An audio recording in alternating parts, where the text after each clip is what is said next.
Welcome to the Anxiety at Work podcast. I'm Chester Elton, and this is my co-author and dear friend, Adrian Gostick. We hope the time you're going to spend with us is going to help remove the stigma of anxiety and mental health in the workplace and in your life. And with experts from around the globe, we want to provide ideas and tools to deal with anxiety in your world.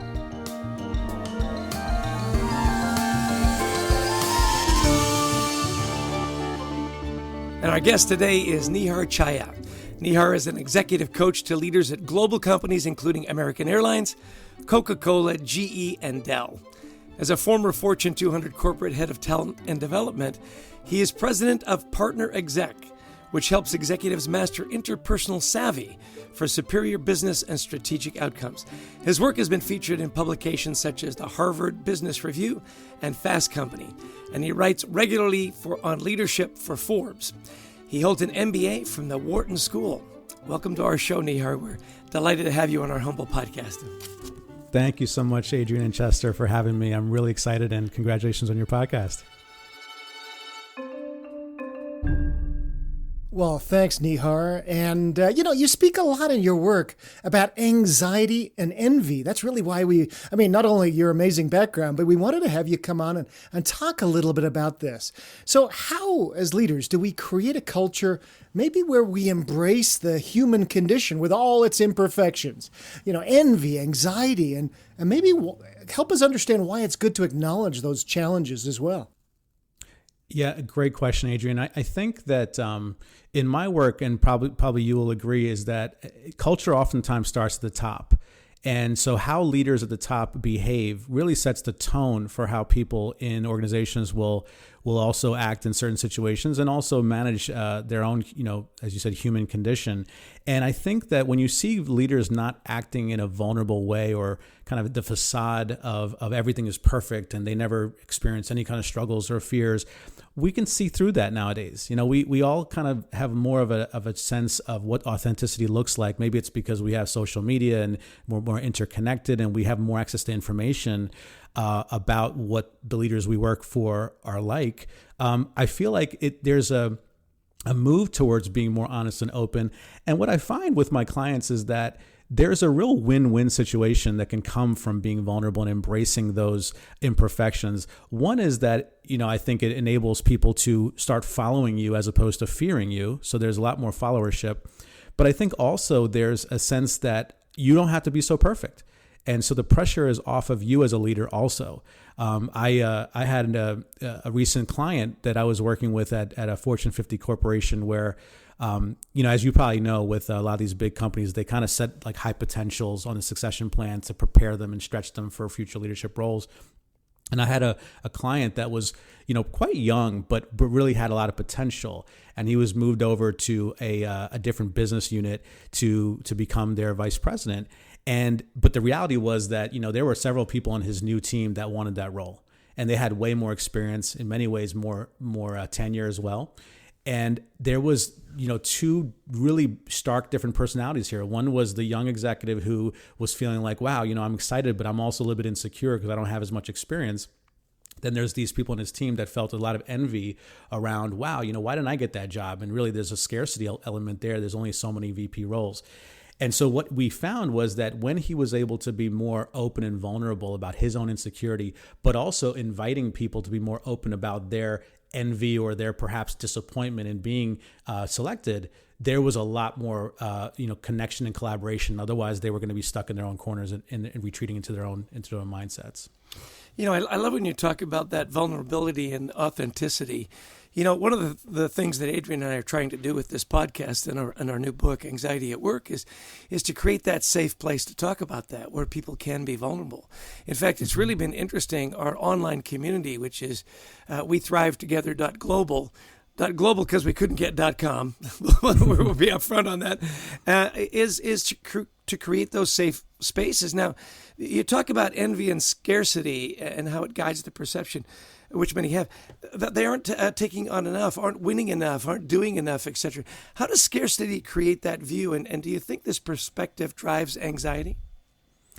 Yeah, I really do. I think it drives a sense of anxiety in many situations. I will say for myself, it has, but I think even with my clients, and I think there's, to your question about like how does scarcity create that view? I think the truth is that in many ways we are brought up in a society and in the real world where there is just limited spots for things that you want. I mean, I think at a young age, for instance, many of us start recognizing that there's only so many people that can get, the A's in the class, or so many people that can make the football team. And, like I see the contrast right now where like we have an 18-month-old daughter at home. She doesn't really know what rejection is. She sees everything available to her, and then I look at my niece who is 14, and she's now like, swamped with that mindset of how am I going to get into college? And I got to have all these activities. And there's that competitive mindset that's starting to brew. And it only gets worse, I think, when you get into the workplace and then when you want to become a CEO, et cetera. But I think that what you find is that when you can see that the anxiety that mindset of scarcity causes, there are ways to at least be mindful of it. And at the end of the day, you can at least say to yourself that, well, let me be creative here, and let me make sure that, for instance, maybe I can change the playing field. I know you both talk a lot about reframing. So, for instance, reframing the sense that, I am rejected, and maybe look at it like, well, hey, there's a longer game involved here. Yeah, I just wanted to expound on that a little bit. Isn't it interesting that scarcity mentality is something that we learn over time?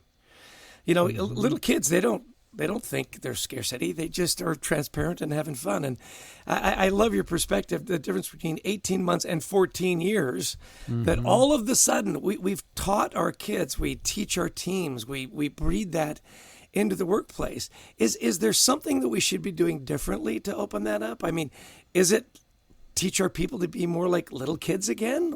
Help me with that. Yeah, I think that's a brilliant idea. I in many ways, it's setting the tone for the children, similar to how I was saying that the boss sets the tone for the employee. If you are someone who is deeply insecure or perhaps triggered by the constant, rat race, I think our children see that. And, I know for myself, like I've gone through a lifetime of wondering whether I was doing the right things and looking over at my peers, et cetera. But I've also, as we'll talk about with my coaching practice, I really decided to also at some point leave the herd. I don't do what most people from Wharton do. I'm not an investment banker. I'm not a McKinsey consultant, but I found a way to kind of pave my own lane and still work with them in a way that I felt was credible and fulfilling. And so I think with children, to the extent that you can teach them to, be strong enough to deal with rejection and hey, it's not going to go away, and be resilient, I think that's really valuable, but also enable them to be creative enough to think that, just because for instance, I grew up in a family of Indian immigrants where, there really were limited jobs that you would think about, mostly engineering, medicine, maybe law, things like that. But there really was a linear way in those 60s and 70s to think about how to make a living. There really is a lot of opportunity now for people. And so I think with children, if you can kind of get them to think about the fact that there's many different paths to success, perhaps that takes away a little bit of the pain about rejection and scarcity. And I love that idea, Nihar, the many paths to success. I want to come back to something you said a minute ago. I probably have a couple of questions in a row for you because I want to talk about your experience in a minute. But first, I had a young executive call me who could never afford your services right now, Nihar. But he wants to grow, and he wants to. He's just starting out in the world of leadership, and he asked me, how do I become authentic? And I thought, wow, big question. But here we are with one of the world's best leadership coaches. How would you answer that question? How does somebody, gain a little bit more authenticity about them? It's a fantastic question. And in some ways, it might be a little bit of a lifetime endeavor. But I do think there are certain things you can do to get more in touch with that. So one thing I'll say about being authentic, it really does require a certain amount of courage, and the courage to be more self-aware, but also be a little bit more aware of what you're measuring your success to. I think a lot of us try to find the balance between success on an outward basis, whether it's money or title or brand, And an inward basis, I would call it fulfillment. Am I really honoring my deep-seated values, and am I kind of fulfilling the things that really are meaningful to me?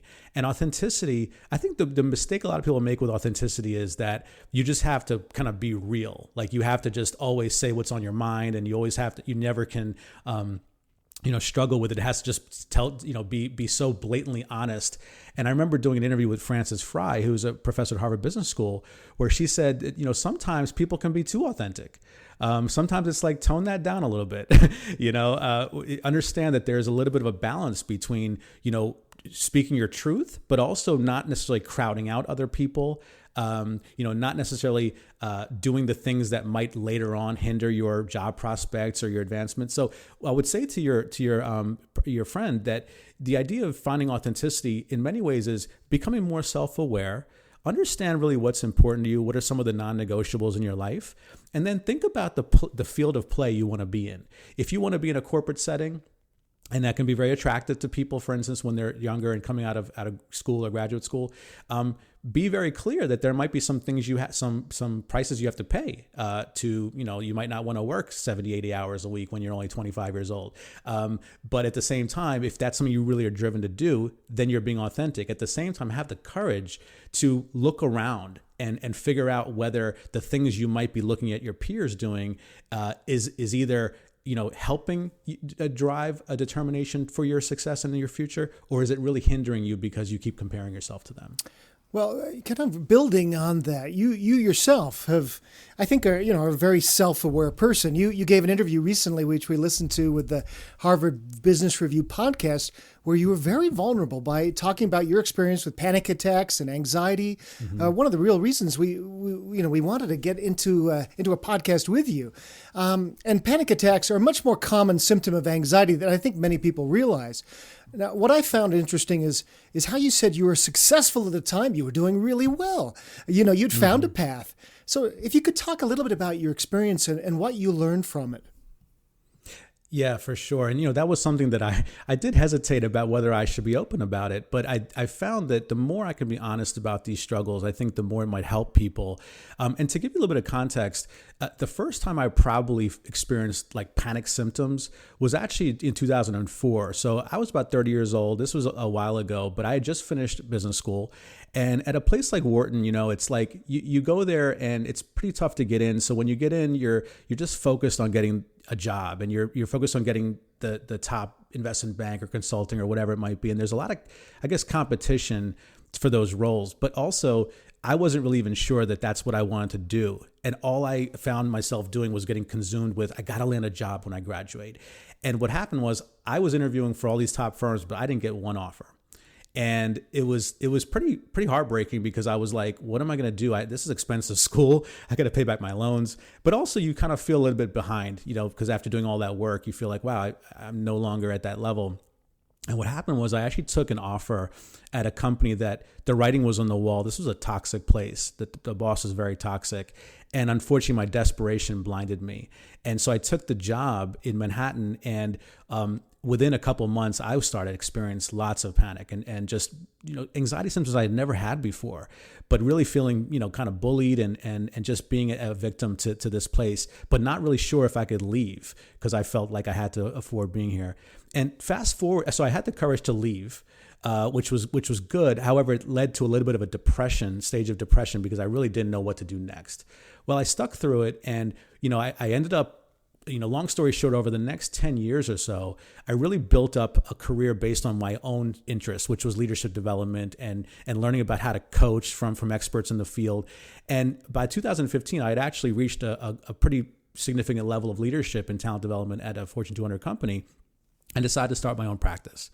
Well, I didn't have any entrepreneurial background, but by 2017, surprisingly, in 2 years, I'd actually done quite well, and I felt really successful. More importantly, I felt I love what I do. I'm not working for a toxic boss or an environment. I love what I'm doing. And all of a sudden, I had a panic attack, and everything started coming again, these symptoms, heart racing and feeling of doom, and it really scared me this time, because before I kind of knew what the reason was. This time I was like, what's going on? I feel like I'm doing great. And what I realized was panic in all its in all the ways it manifests itself, is really about a belief in the fact that you don't have control over your life. In some respects, you don't. Like, you don't know if you're going to die tomorrow. You don't know if somebody's going to get sick. You don't know if you'll get a job or get fired. But at the same time, my belief was really strong that I always had to work for somebody else to value myself. And now I was finally happy. And what if I have to go back to work for somebody else? Or what if I get sick or whatever it might be? And what I learned from that was the more I was able to lean into the panic and let it be, the more it dissipated. And that's really what I try to tell people, is that if you can learn that panic makes you a little bit stronger, or anxiety, or however it manifests itself, if it makes you stronger, if you kind of sit with it and keep moving forward, then that's the only way to really get through it, because you can't actually get away from it. You only have to work through it.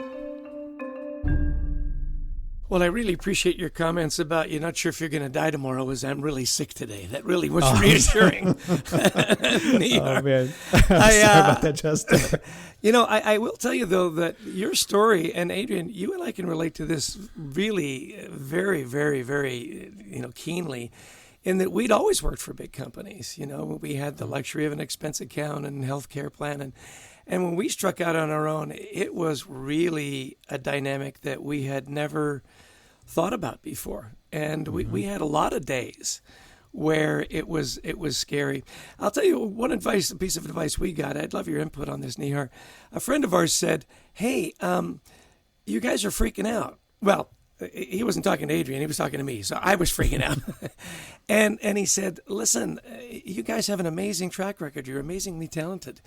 Enjoy the journey. And as you were talking about that, I thought that's kind of like leaning into it, isn't it? Mm-hmm. Saying, hey, there are hard days. Look what we're learning. Let's enjoy the journey, so that, now it's 11 years later, we can turn around and look back and say, hey, it turned out okay. Is that what you mean about leaning into it and letting it stew? I really do. Yeah, that's exactly it. And it's so scary at times, because you think that this is all there is. It's never going to get better. But ultimately it does.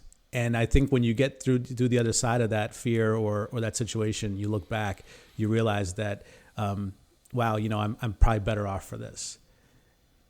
Yeah, this has been such an interesting conversation, Nihar. How can people learn a little bit more about you and your work?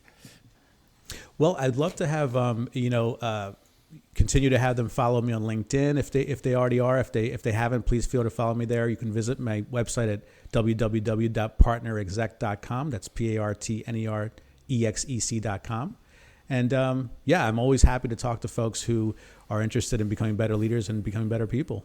So how often do you find anxieties coming up in your coaching practice as you're working with leaders? Is that something that you're seeing more of? I mean, 10 years ago, we would never have talked about this.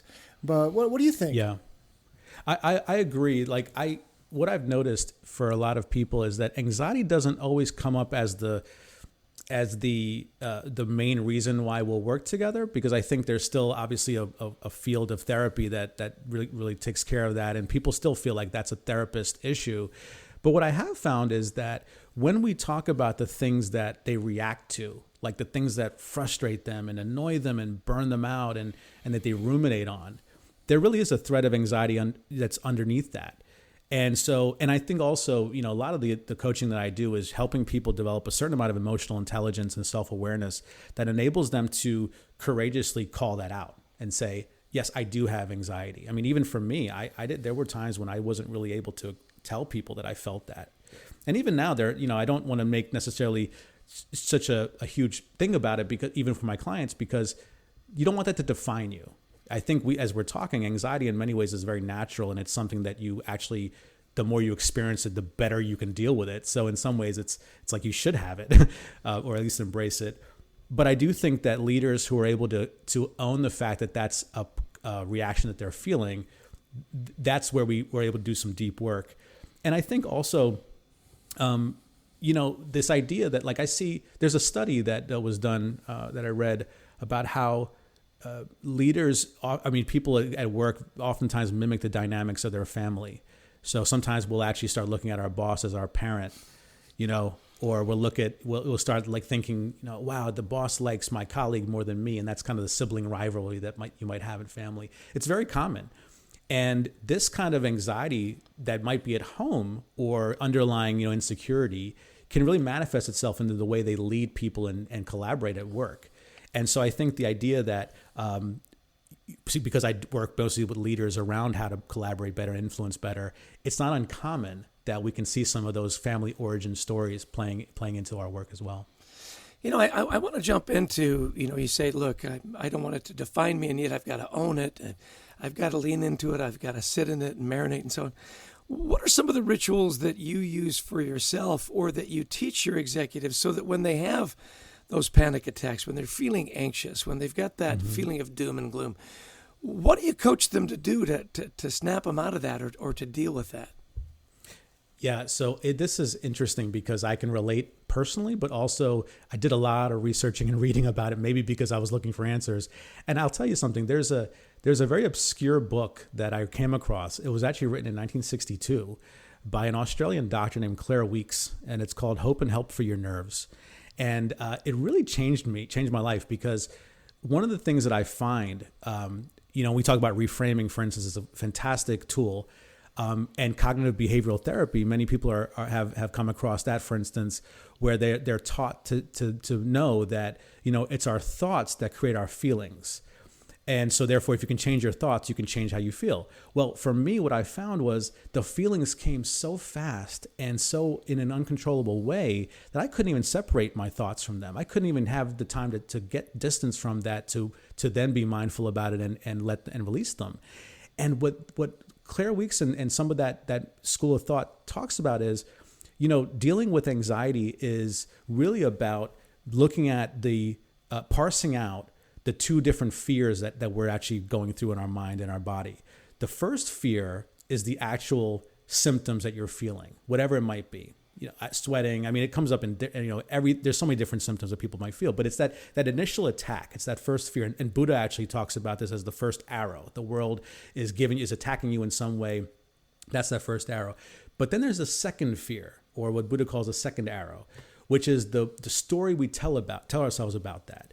It's the bewilderment about this. It's like, oh my God, what's happening to me?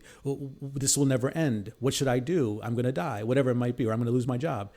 And if you can actually not let yourself get into that bewildering stage, the first fear actually starts dissipating. And so what I've taught many of my clients who are kind of in the grips of that stuff, whether it's they're so nervous about doing a speech at work and they feel like they need to take a beta blocker or something, or they're just it's a chronic anxiety that's more like, hey, am I ever going to get promoted, or am I ever going to be able to deal with this really difficult person at work? Either way, it's the idea is to actually parse out the stimulus and then, of course, the story we tell ourselves about it. And if you can let yourself not fall too much into that shameful aspect or the doom and gloom of it, usually that initial stimulus will pass away. I've been doing a lot of thinking, too, about that inner voice, which is kind of what you're talking about, right? The story you tell yourself. And you got to be really careful about that self-talk, because you can tell some horrible stories, right, with horrible outcomes. And then sometimes you just open your eyes and go, oh, wait a minute, I'm still here, That's right. Not get to that second arrow. I really appreciate that. Don't get to that story. And if you can prevent getting there, the first part will dissipate. Adrian?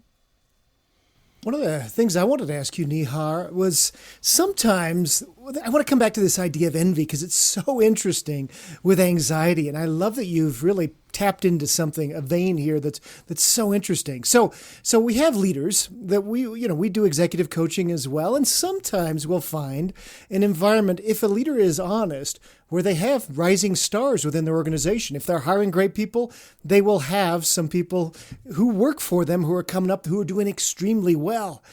You yourself, you've been in an environment like a Wharton, you've been in other Ivy League schools, you've been in investment banking. So you have been in environments where there was a lot of competition. So what would you say? What are maybe some of the lessons or that you would offer to a manager who is feeling overshadowed by their team members? Yeah, it's a topic that was really interesting. It came from some of my clients that were in that situation. They wanted to be really ideal, great leaders, as we try to teach them to be, where they would raise up their direct reports. and really, celebrate them. But then what they found in some cases was the audacity of many of their direct reports, the boldness for them to go and create their own brand and kind of network around their boss and things like that, made them feel a little bit like, wow, is this going to hurt my own career advancement? And what I'll say is that it's something that also struck a nerve for me because, growing up, so I grew up first generation American, born here, and my parents from India. And, the idea was that as immigrants, they kind of came to this country trying to make sure that we didn't miss any opportunities and really were always instilling in us, like, make sure that you keep integrating and acclimating. And at the same time, though, in our culture, and I think a lot of Asian people might be able to resonate with this, is you're taught to be more humble. You're taught to kind of slip into the background. Don't make a lot of noise. Don't make people feel inferior around you. Don't toot your own horn.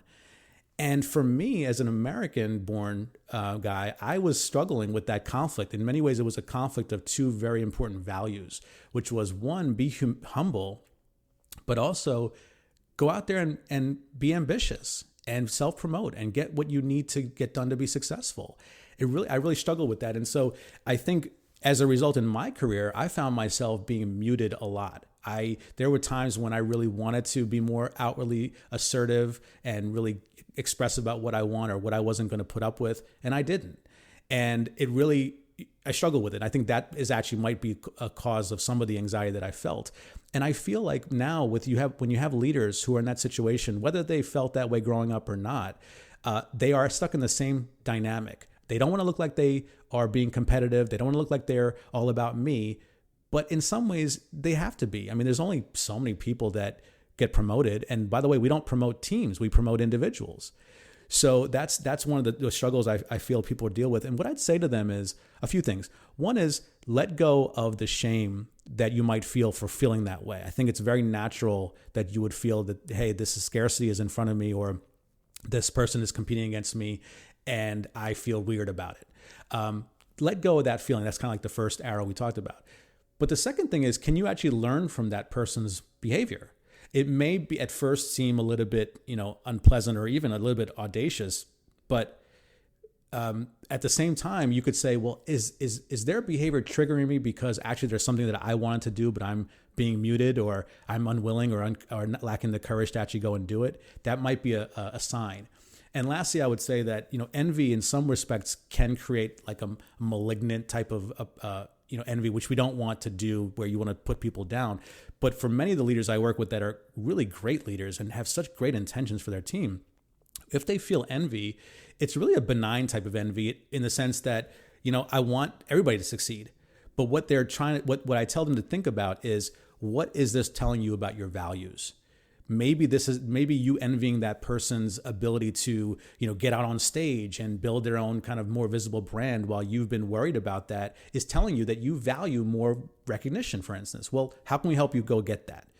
So I think that's where it's important to look at envy as something that is going to be somewhat unpleasant and maybe not looked at well in society, but something you can also navigate in a way that's more productive for you. We've really found in our work that so few employees really know if they're doing a good job or not, because they get so little feedback, from their managers and from their supervisors. So how should managers encourage that psychological safety for team members, especially if they're unclear about, hey, am I doing great? Am I just getting by? What would your advice on that be? Yeah, I see this a lot. And it's interesting because I don't even know that it's necessarily the fault of some of these leaders who don't give feedback on time, or are, they're just creating a lot of, I guess, like you said, lack of psychological safety and even lack of clarity. Sometimes it's they don't have the time, or they believe they don't have the time, or they oftentimes are worried about giving feedback to people because they worry that that's going to affect their work, their productivity. And for many people, this is where I would say this is actually very common. A lot of leaders who are obviously working in certain types of business domains, maybe they're a GM or a P&L leader, they're not necessarily versed in talent development. So they don't even know how to really measure and calibrate what good looks like and great looks like when it comes to leadership behaviors. They might know about, hey, I need you to do X, Y, and Z in this product review, but it's not really about the behavior, because that's not really what they're they're taught doing. And so what I find is that the more you can create objective shared criteria and expectations based on a shared vision, that enables people on your team to feel like they're being evaluated based on a consistent bar, not your own subjective whims. That's when you can create that safety. People don't feel like, oh, my boss is treating me badly because he likes my colleague over here better than me. It's because we're all trying to create a certain level of performance based on this objectivity. And that's actually quite rare in my experience, but it's something that you can definitely build. And the other thing that I would say is, aside from evaluating performance, there are some things that really do hinder psychological safety, things like toxic behavior. And it was interesting because recently, I'd say I've been thinking a lot about this and talking to my clients about it, where like Olivia Wilde is an actress who is now a movie director. And there's a story that came out, I think, last week where she decided to fire Shia LaBeouf, this actor from her movie, who was really supposed to be in this role, but she decided to fire him because she said, I have a no a-holes rule on set. So she said, I don't care that he's the best for this role. I'm not going to tolerate any of this stuff. And what she said was that creates a level playing field for us.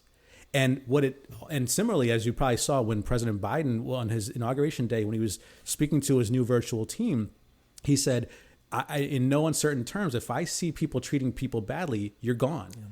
And I think that kind of consistency and integrity is critical to create that safety. And the more leaders can actually have the courage to do that, I think the more they find that it's actually a win-win for everybody.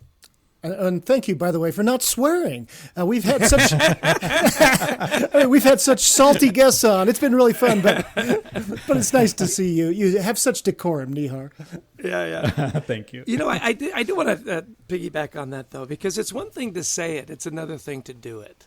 I mean, she could have said, look, here's the rule, and then worked around it, and it would have, eroded her credibility and the psychological safety. So I love leaders that will put that rule out there. What's even more impressive is when they follow through, right? Mm-hmm. Absolutely. And hopefully there, like as I said, culture and leadership starts at the top. And so the more you have a boss, I think, holding them accountable, hopefully the more that leader is going to cascade it down.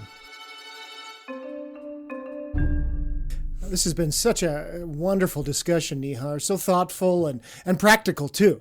So if you had to summarize, maybe for our audience today, a couple of takeaways you'd like us to take away, what would they be? How would you help us maybe get through some of these ideas of envy and anxiety, et cetera, in the workplace? Mm-hmm. Well, I think first off, we talked a lot about how unpleasant anxiety and envy are, but there's a lot of hopefulness behind it that I want to leave the audience with, which is anxiety really is a broad topic, and it comes up in so many different ways. How it comes up for me might be different for somebody else in different situations. And as a result, there are many different ways to get through it. So that should be an optimistic bent on it.